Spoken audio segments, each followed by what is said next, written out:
This is CBC Vancouver News.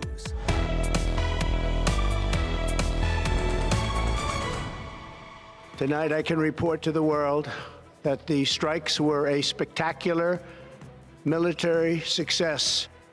President Donald Trump says the U.S. military has struck 3 nuclear sites in Iran, joining Israel's 10-day war with Iran. Plus, Awesome game, but own goal. It's a rough way to finish in overtime.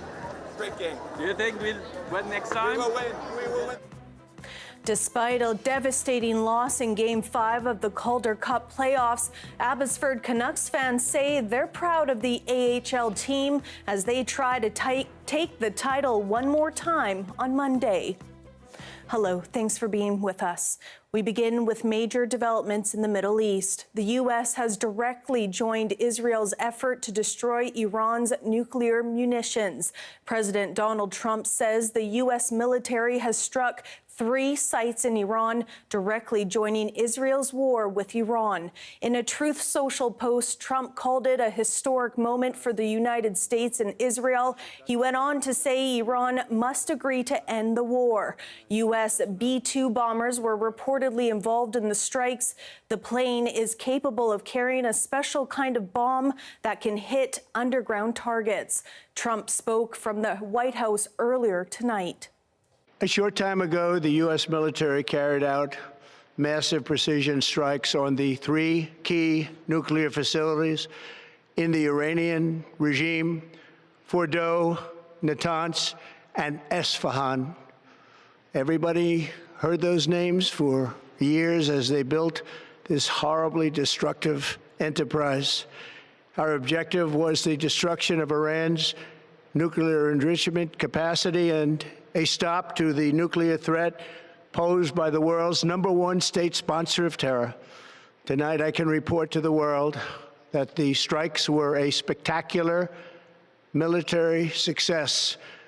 Iran's key nuclear enrichment facilities have been completely and totally obliterated. Iran, the bully of the Middle East, must now make peace.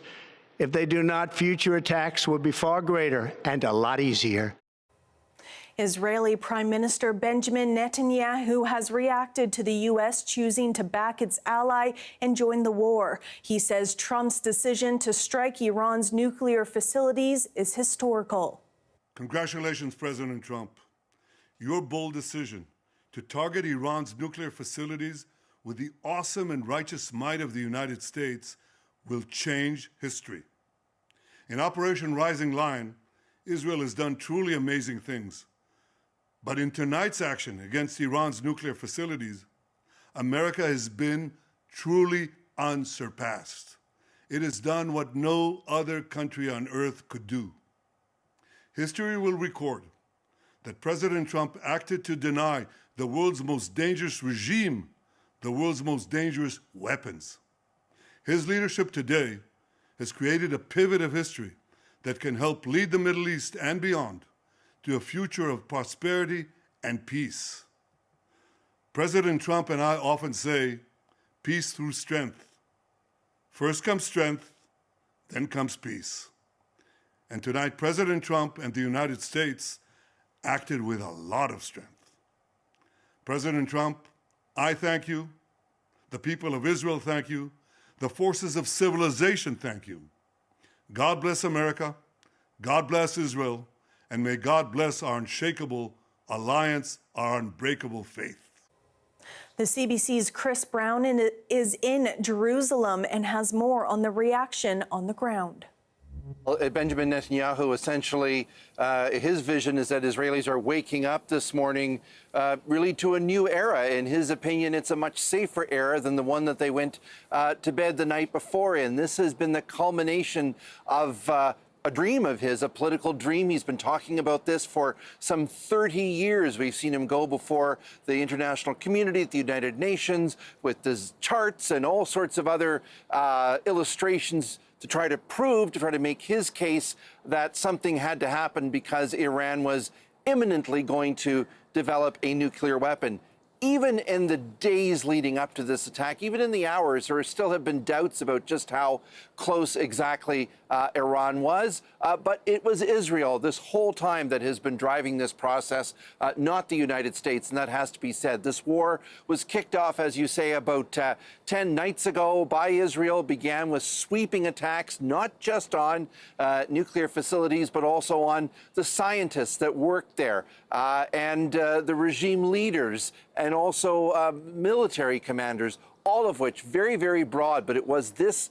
It was the sites that were buried, particularly underground, that were very, very difficult for anyone except for these B-2 bombers and these enormous bombs to get at. And so Israel started the war, but it really didn't have a way to finish it until Donald Trump made that decision. And I think in part that's some of the almost glee that you're hearing in the voice of Benjamin Netanyahu, that his own political machinations worked. In terms of events here on the ground, Israel has tightened up some of its regulations. Obviously, people have been living under a high state of alert because there have been lots of Iranian missiles flying in over the last 10 days. But those rules have become even more restrictive just in the last 10 hours. There won't be any school, for example, here, and any large gatherings have been banned as well. Some of these repatriation flights that we've seen coming in, bringing Israelis back in from other parts of the world, those have also ended as well,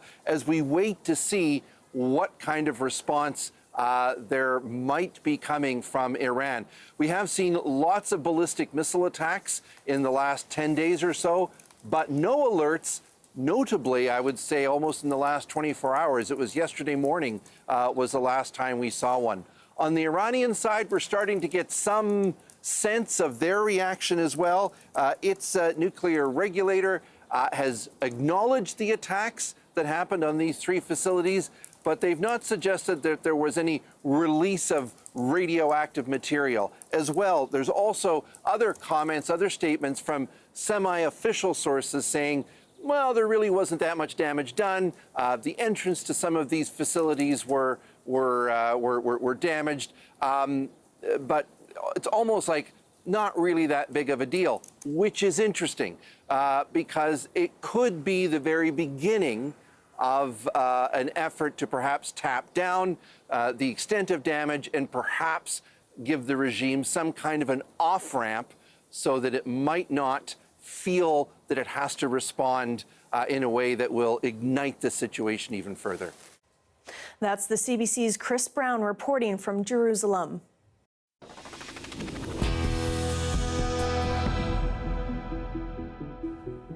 The union representing ferry and marine workers says it's disappointed BC Ferries has contracted a Chinese company to build 4 hybrid vessels for its passenger fleet. As Jana Bailon reports, it comes on the heels of a scathing letter from the federal transportation minister. Built in 1964, the Queen of New Westminster is one of 4 ships BC Ferries has contracted Chinese shipbuilder CMI Weihai Shipyards to replace. A decision that has upset some people, including the Federal Minister of Transportation. In a letter to BC Transportation Minister Mike Farnworth, Chrystia Freeland says she is dismayed that BC Ferries would select a Chinese state-owned shipyard given the current geopolitical climate and recent tariffs from China. BC Ferries says no Canadian companies bid on the shipyard contract. But Freeland writes, given the value of the contract and the amount of taxpayer money provided to BC Ferries, the corporation should have been mandated to require Canadian companies be involved in the bid process. We look at the Buy BC, we look at Team Canada, we look at the One Canadian Economy Act. These all appear to be efforts to ensure that we have a robust domestic capacity and support domestic workforce. Freeland is also sharing concerns about security, something the union echoes. We have concerns about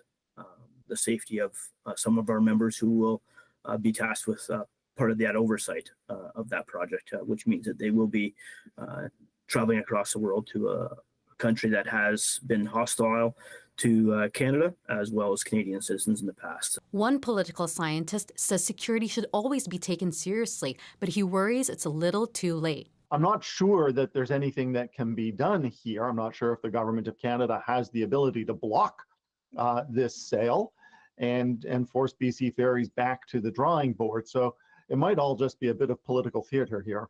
Whether it matters to some ferry passengers varies. Probably doesn't matter. Yeah. As long as it is a good deal. Right. I mean, that's the most important to us. Okay, which company build it doesn't matter. If it can be built in Canada, that would be best. Yes, we need our jobs in here, so we want to build in here. They should think about before they give to Chinese. BC Ferries says globally, only a few shipyards have the capacity to deliver complex passenger ferries on the timelines and budgets required, and that the ship's IT networks will be procured from within Canada and installed by BC Ferries staff. Freeland is asking the ferry operator to inform her about all measures it plans to take to mitigate any security risks. Jonna Bailon, CBC News, Vancouver. Interior Health plans to close its Trail Medical Lab next month, moving those employees to the hospital to help address staffing shortages. But as Corey Bullock reports, the mayor and some residents are calling for the health authority to reconsider. Interior Health plans to close its medical lab in Trail as of July 28th, moving all outpatient services like blood tests and ECGs to private company Life Labs. But community members, including the mayor, aren't happy about it. There was no consultation. We had no idea that it was happening. If they can do this with zero consultation, what else can they do? Mayor Jones says that staff at the lab also had little notice. Interior Health says the reason for the closure is to make the best use of staffing resources and improve testing for patients at the Kootenay Boundary Regional Hospital. Staff will shift to the hospital to improve acute care and emergency department response. She says the extra staff at the hospital will also help improve services for urgent and critical patients like cancer care and pre-surgical requirements. But residents say the move is a mistake. To just rip that away with no consultation, no community impact assessment, with no feeling. The lab is located in the Trail Health Centre, which will remain open for other health services. Life Labs is located about 6.5 kilometres from the health centre, but residents say it's harder to access, and there are concerns that losing this service might mean losing others too. If we take one little service like this away from the people in our community in rural BC, we won't get it back. There's a ripple effect. According to Interior Health, for the last 6 months, the lab at the Trail Health Centre saw 80 to 85 patients per day, but insists that Life Labs has the ability to take on these new patients. They do have the capacity to meet patient volumes. In a statement to CBC News, Life Labs said it's working with Interior Health to ensure a smooth transition. But in the meantime, Mayor Jones says she wants a meeting with all parties to discuss their options before the lab closes for good. Corey Bullock, CBC News, Cranbrook. Despite a devastating loss in Game 5 of the Calder Cup playoffs, Abbotsford Canucks fans say they're proud of the AHL team as they try to clinch the title one more time on Monday. Sarab Sandhu was there. It was a nail-biter game that had fans on the edge of their seats. The Abbotsford Canucks fighting for their first ever Calder Cup win. The closely fought contest between the Canucks and the Charlotte Checkers was tied at 3 goals each at the end of the third period, sending the game into overtime. But it was a ricochet of the Canucks in the overtime which clinched the game in Checkers' favor. A disappointing end for AHL fans in the Fraser Valley. Awesome game, but own goal. It's a rough way to finish in overtime. The sold-out game drew thousands of hockey fans to the arena at Abbotsford Centre, many dressed up in green and blue jerseys, some in attendance traveling from out of province in hopes of watching their team make history. It's united the whole lower mainland. Coming up from Vancouver, buddies. I drove up from Seattle, actually, yeah. If the Abbotsford AHL team had won the Calder Cup, they would have been the first team for the Vancouver Canucks to have taken the coveted title. Fans say nonetheless the team's dream run in just the 4th year of franchise history will help boost the sport. for them to experience like such profound success and so early on into their chapter, I think it does really good for the grassroots for the organization. Just really helps build like a proper fan base. The two teams will now travel to Charlotte, North Carolina for Game 6 on Monday. If the Checkers manage to win that game, the series decider will be played in the same city on Wednesday. Saurabh Sandhu, CBC News, Abbotsford. To mark National Indigenous Peoples Day, a new 20-foot-tall Coast Salish house post was unveiled in the heart of downtown Vancouver today. The sculpture overlooks the intersection of Georgia and Cambie Streets. It's carved by Tsleil-Waututh Nation artist Zach George in honor of his grandfather. It's called an ancestor. My grandfather and his dad used to hunt down here, so they spent a lot of time in this area hunting and fishing and ceremonies, and just bringing it back, having a piece of my art down here where my ancestors used to walk, it's a huge honor. And to be able to put something like this up into the city, it's healing for our people. The pole was commissioned by the City of Vancouver in 2019 through its public art program. The installation is considered a step forward in reconciliation efforts, along with other initiatives like the renaming of Trutch Street to Musqueam View Street earlier this week.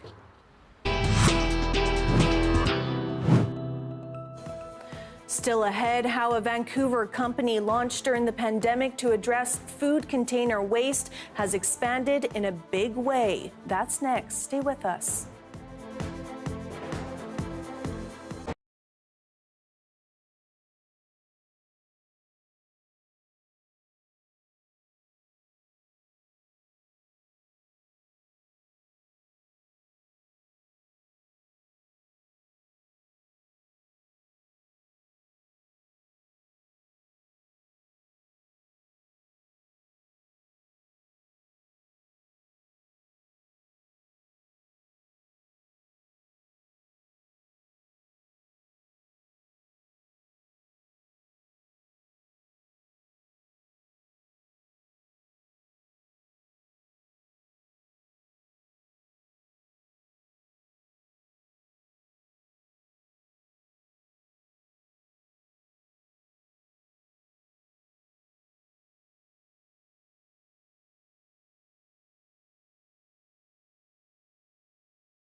A Vancouver company that was launched during the pandemic to address food container waste has expanded in a big way. Reusablescom started in just 5 stores, but is now across North America. And as Chad Pawson explains, local waste management officials say it's the type of private sector creativity needed to address the region's garbage problem. Coffee and croissant into Reusables.com containers, those containers then assigned to the customer to ensure they pop them in this special return and tracking machine to be washed and used again. The company behind this says it's the future of takeaway food. At the minute, consumers are demanding that we do something, but they also still want to take away their food and have that convenience. Reusables.com was created out of the pandemic, one of multiple startups aiming to cut down on single-use food packaging going to landfills.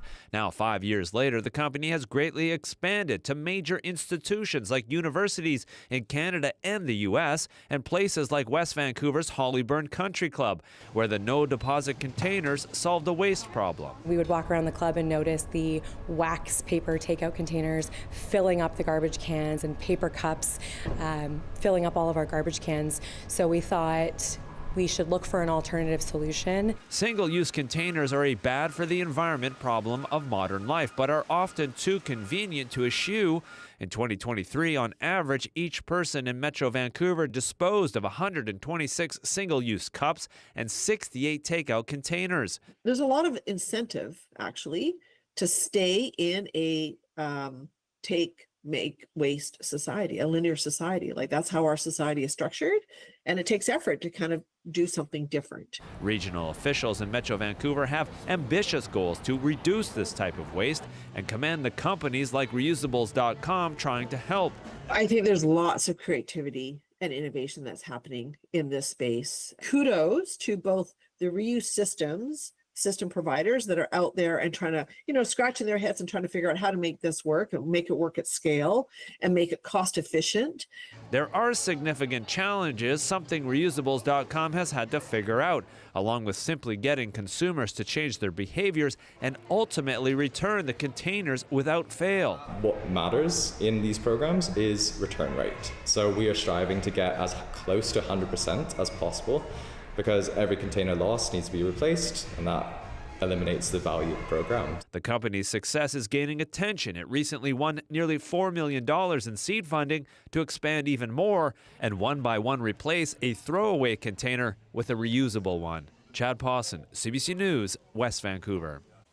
Despite stormy weather, plenty of people turned up for the opening day of Kitsalano Pool. Vancouver Park Board says Kits Pool is one of the busiest pools, especially in the summer months. The aging 137-meter pool has been hit with maintenance issues over the past few years, but the city says it plans to keep it open all summer. Staff have been working over the last few months to repair a leak in the pool after it was damaged by high tides in 2022. Last year, the pool was closed for part of the summer as it was leaking 30,000 liters of water per hour. Here we have a live shot of White Rock tonight, looking pretty clear out there. From kick flips to ollies, we check out Vancouver's Go Skateboarding Day next.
Hi, I'm Amy Bell, and here's what's in your CBC inbox. CBC is the exclusive media partner of the Indian Summer Festival, July 4th to 13th. The theme of Borderless Solidarities invites audiences into spaces of shared breath, joyful defiance, and deep listening. Tickets at indiansummerfest.ca. And CBC's Musical Lunars is back on July 2nd. It's a free, family-friendly concert series that brings together community, culture, and live music every Wednesday at noon. Hundreds of skateboarders rolled their way to Queen Elizabeth Theatre today as part of a global movement called Go Skateboarding Day. It was first celebrated in 2004 as a way to encourage people to try the sport and to bring the skateboarding community together. Take a look.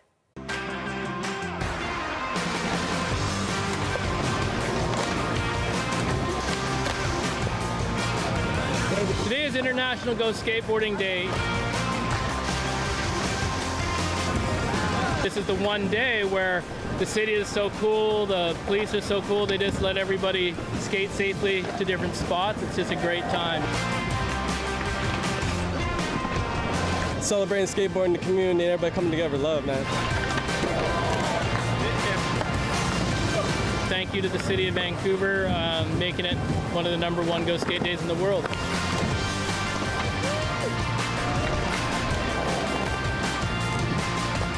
If you don't skateboard, start skateboarding. If you scooter, toss it out. If you don't drink, good for you. That looks like a lot of fun. And that is your late news for this Saturday, June 21st. Thanks so much for watching. To keep up to date with all the latest news, you can head to our website at cbc.ca/bc.